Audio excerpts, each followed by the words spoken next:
critica el sorprendente hombre araña. Vale, nos encontramos en 2012. Han pasado 10 años desde que vimos por primera vez a un Spidey solvente recorriendo las calles en su pendular tela de araña y 5 desde que vio la luz la tercera y última entrega de la trilogía de Sam Raimi, la más floja de ellas. Y no lo digo por decir. El director ya estaba implicado en la cuarta parte de su saga, en el que iban a aparecer John Malkovich y Anne Hathaway, pero Sony anuló el proyecto en enero de 2010 y pasado el tiempo no cabe duda de que el signo de los tiempos ha cambiado, los efectos especiales experimentado una evolución importante y, además el 3D está en su apogeo. Parece ser que ha llegado la hora de darle una nueva vuelta de tuerca al superhéroe arácnido y para eso hacen falta caras nuevas, una trama más próxima a la de los cómics que trate de recuperar la esencia del personaje y, sobre todo, es necesario volver a ilusionar a los espectadores. Entre los detractores de la cinta, muchos esgrimieron el argumento de que no era necesario volver a mostrar los inicios del superhéroe, pero lo cierto es que la película se detiene mucho más en este proceso de la creación de su identidad y no asienta todo el peso de esta cuestión en la muerte del tío Ben, sino que desarrolla otras ideas que van más allá de la responsabilidad y el sentimiento de culpa, aunque también se señalan. Y vemos cómo construye sus lanzarredes. Aleluya. Algo que descompuso a más de dos fue ver a un Peter Parker de pelo indomable, monopatín, mitones y aspecto desgarbado. Parece que la cinta tiene cierta alergia a mostrarlo como el clásico nerd de polo de rayas y pantalones de pinzas y que hay un cruce entre el cómic original y los Ultimate. Pero admitámoslo, ¿no son esas las pinzas de un adolescente?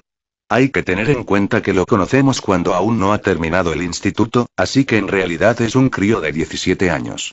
Y si queremos que sea creíble, hay que mostrarlo como tal. Como era de esperar, la elección de Andrew Garfield no gustó nada, como en su día tampoco la de Tobey Maguire, así que de momento no hemos encontrado al Peter Parker que reconcilia a todo el mundo en el consenso. Respecto a su traje, que fue otro de los aspectos de la película más criticados, ya pudisteis ver en la crítica de The Amazing Spider-Man. El poder de Electro, que la diseñadora de vestuario quería crear una imagen acorde a la que un muchacho pudiera proporcionarse a sí mismo con las herramientas que tiene a su alcance. De ahí los ojos similares a los de las gafas de sol y el acabado similar al de la licra. Pero, estética aparte, lo que nos interesa es Spider-Man y la verdad es que es el mejor que ha llegado a la pantalla hasta la fecha por varias razones. Por la forma en la que se mueve, por los disfrutables que son sus paseos en 3D, verdaderamente sientes que vuelas como él, y sobre todo porque al fin nos proporcionan a ese dicharachero superhéroe que bromea y no calla ni debajo del agua. Se acabaron las escenas de acción de 15 minutos en las que nadie abre la boca porque este no la cierra. Como en el cómic. Bien jugado, era una de las cosas que habíamos echado de menos sobremanera junto a Gwen Stacy, la mejor baza de la cinta gracias a una Emma Stone perfecta. Hay que señalar que la elección del director de la película, Mark Webb, y sus orígenes en el mundo del videoclip tienen mucho que ver con la factura final de la aventura que se narra en esta película. Esto os dará una idea del porqué de las piruetas de Parker ensayando en la obra o la magnífica secuencia del metro.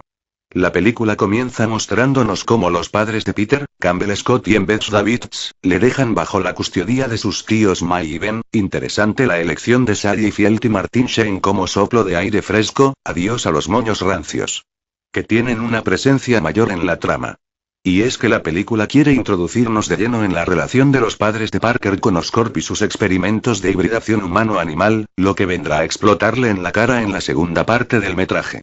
A lo largo de la película no obtenemos todas las respuestas a nuestras preguntas, otro gran acierto si tenemos en cuenta que la trama de Oscorp es a Spider-Man como el reverso tenebroso de lo que aspira a ser.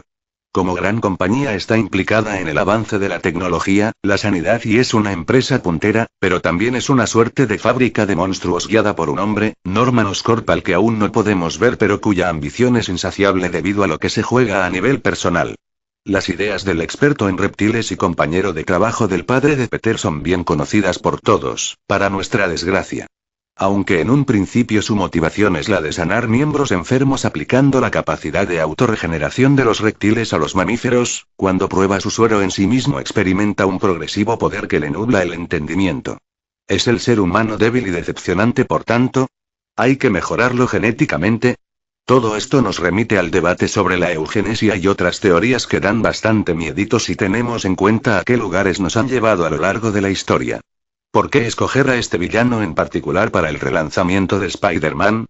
Se me ocurren muchas buenas razones. La primera es la fidelidad a la fuente, por cierto, qué bueno el cambio de Stan Lee en la biblioteca del instituto.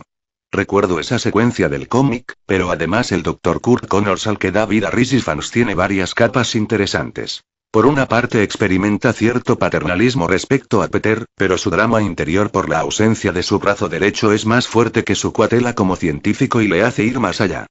Partiendo de que la película ya tiene grandes atractivos como los inicios del héroe, la fabulosa Gwen Stacy y el drama desencadenado por la muerte de Ben, ¿qué necesidad había de avanzar más en la trama e introducir más personajes? Habría sido un error poner todos los huevos en la misma cesta, porque estaba claro, mucho antes de que se hiciera público, que la idea era refundar la franquicia y Spider-Man tiene antagonistas de lo más interesantes como el Dr. Octopus, Venom, Kingpin, Kraven o Misterio que darán de sí lo suyo llegado su momento. Es un gusto que el guión de James Vanderbilt, Alvin Sargent y Steve Kloves consiga expresar muchas ideas, casi mostrarlas de soslayo, sin necesidad de frases rimbombantes que suenan cada media hora. Olvidaos de latijillos, pero estad atentos. Tenemos muchos ingredientes interesantes e ideas esbozadas con acierto. Entre ellas la tensión de la opinión pública respecto a la figura del enmascarado Spidey que llega a su cenit con la confrontación entre el Capitán Stacy y Parker, la idea de que la gente de la calle está con él, vemos de pasada el Daily Bugle con su amarillismo particular ofreciendo recompensas en portada por pruebas de la existencia del lagarto gigante. En general, hay un buen balance de acción, trama, misterio y romance, que en ningún momento llega a la náusea gracias a la construcción de uno de los personajes femeninos más interesantes de las películas del género. Gwen Stacy no tiene poderes pero es inteligente, capaz y activa en la trama. Además de resultar sexy y creíble como adolescente. El protagonista es Spidey, pero ella es un personaje capital para la resolución de los conflictos que se plantean en la cinta y uno de sus mayores atractivos.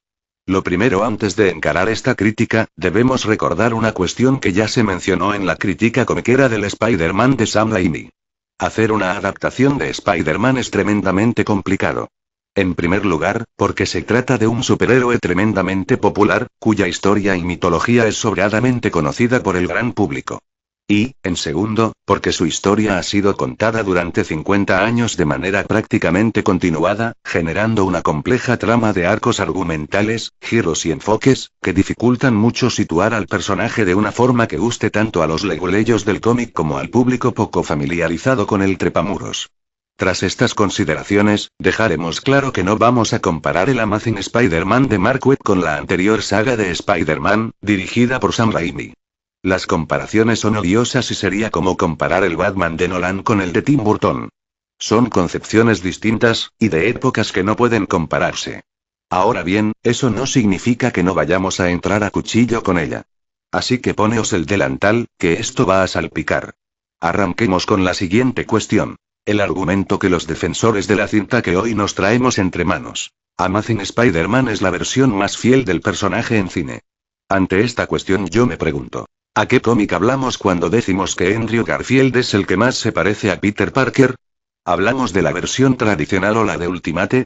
Si es en cuanto a parecido físico Andrew Garfield, ciertamente tiene cierto parecido con el difunto Ultimate Spider-Man.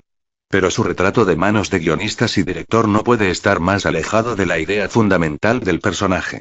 Peter Parker es, y siempre ha sido durante su adolescencia, un nerd, un perdedor y el rechazado de clase. El fundamento del personaje es la de un empollón más cercano a los protagonistas de Big Bang Theory que a los de los chicos de Heroes. Y lo que nos encontramos es lo contrario. En Amazing Spider-Man nos retratan a Parker no como el loser empollón de la clase, sino como un teenager que usa escate, más o menos guaperas y esbelto, cuyo aislamiento en clase se debe más a mala suerte, y a que Flash Thompson es un maleante más que un abusón, antes que a sus pobres dotes sociales. Además la forma de retratarnos que es un genio de las ciencias, ahora de la genética, ahora de la informática, según convenga al guión, se fundamente en que sus dos padres también lo eran. Y esta hipérbole se hace más grande cuando nos proponen que es capaz de solucionar problemas que científicos con carreras larguísimas son incapaces de resolver.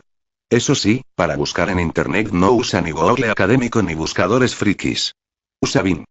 Además, este Peter, nerd pero escater, no vive sobreprotegido por dos tíos mayores que sobreviven con una pensión de jubilados. No, sigue viviendo con los dos ancianos, pero en ningún momento vemos que la familia Parker tenga sus problemillas económicos, lo cual no ahonda en el drama que supondrá la futura orfandad de Peter cuando muera tío Ben, el pilar sobre el que se asienta toda su moral. Por lo que adiós a otro de los puntos fuertes del trasfondo del protagonista. La precariedad económica. Vale, admitamos barco. En Amazing Spider-Man, tenemos lanzarredes creados por el propio Peter. Pero ¿y ese traje? Según sabemos, los responsables de vestuario justificaron que la elección del diseño fue para explicar que es como haría un traje un adolescente si tuviera que fabricarlo él en su propia casa. Esta excusa, personalmente suena bastante poco creíble.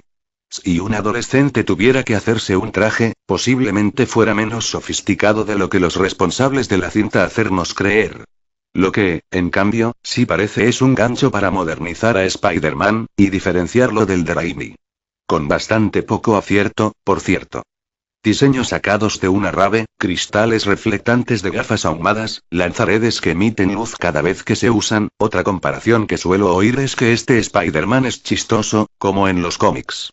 Spider-Man es chistoso, pero no un abusón ni un prepotente, que es la impresión que desprende esta caracterización del personaje.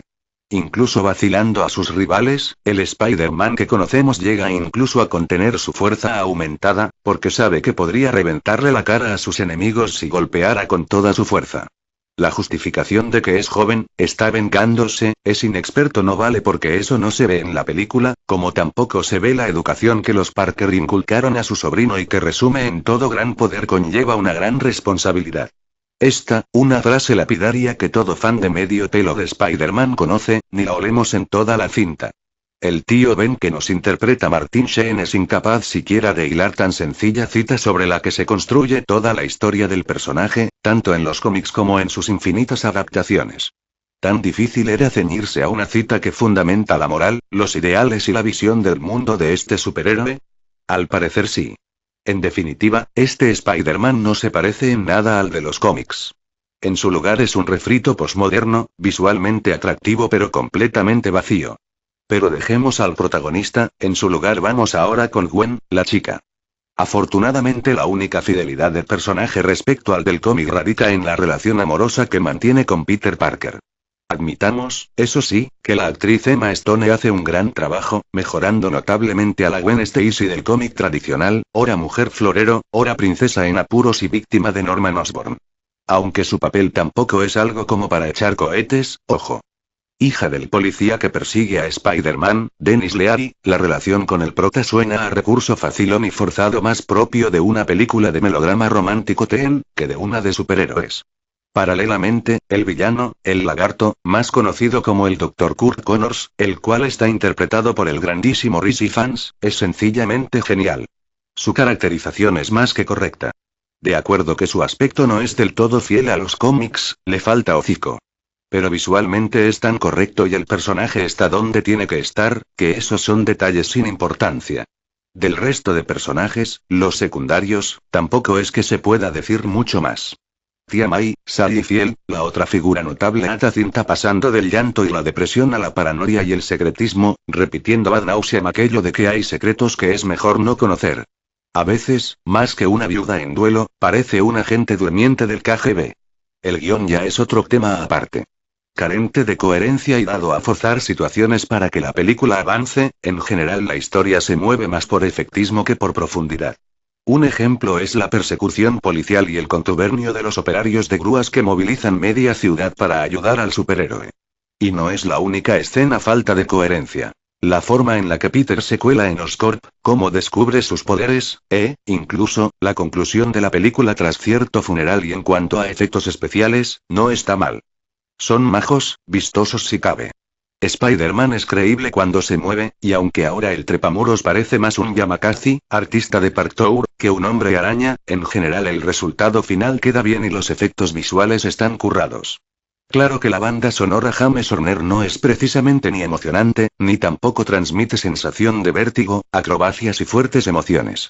Su música recuerda más a una película infantil de aventuras o a una mente maravillosa que al mayor superhéroe de Marvel. Por todo ello, le doy una nota de 65. Es una película con muy buenos efectos especiales, visualmente atractiva y con un reparto de lujo. Pero las labores de dirección de actores y de guión son flojas. Amazing Spider-Man carece del alma del personaje en los cómics. Un superhéroe no solo tiene que aparentar que mola, sino también ser molón. Y para ello no todos son trucos de cámaras y un nuevo traje, o unos protagonistas jóvenes y atractivos, sino una historia que emocione y nos llegue al corazón. Vuelve Spider-Man y con la sana intención de quedarse. Balance positivo para un reboot que asienta las bases de la refundación del universo del superhéroe. Lo mejor, la fidelidad a los orígenes de Spidey, la trama de Oscorp y Gwen Stacy inmejorable. Lo peor, el diseño de Lagarto es muy poco atractivo y muchas secuencias de acción son oscuras. Bueno, eso es todo, gracias.